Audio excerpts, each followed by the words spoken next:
पवारसाहेबांचं राजकारण पण आम्ही गेले 2-3 दशकं जवळून बघण्याचा, पत्रकार म्हणून बघण्याची संधी मिळाली. पवारसाहेब अनेकदा आरोपांना उत्तर देत नाही. सध्याच्या राजकारणी आरोप झाला की पुढच्या क्षणाला 4 जण प्रतिउत्तर द्यायला येतात. पण आरोप झाल्यानंतर त्याला उत्तर न देणं, यातून मग पवारसाहेबांच्या प्रतिमेवर दीर्घकाळ काही डाग जे काय राहिले आणि त्याचा राजकीय वापर झाला. म्हणजे अगदी दाऊदबरोबरच्या संबंधांपासून सगळे आरोप आणि अशा आरोपातून म्हणजे तुमच्यावरही काही स्वरूपात असे आरोप करण्याचा प्रयत्न झाला काही बाबतीमध्ये, पुण्यात असेल कुठे तर.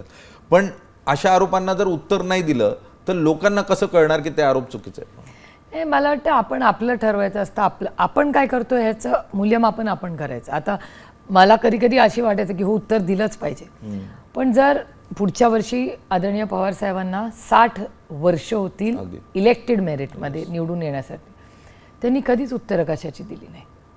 मग 6 दशकं टिकले ना राजकारणात, ते मॉडेल त्यांचं टिकलं. काही लोकांचं वेगळं मॉडेल असतं, त्यामुळे लोक आरोप करत घेतले, ते त्यांच्या कामाची निष्ठा त्यांनी ठेवली आणि ते काम करत राहिले.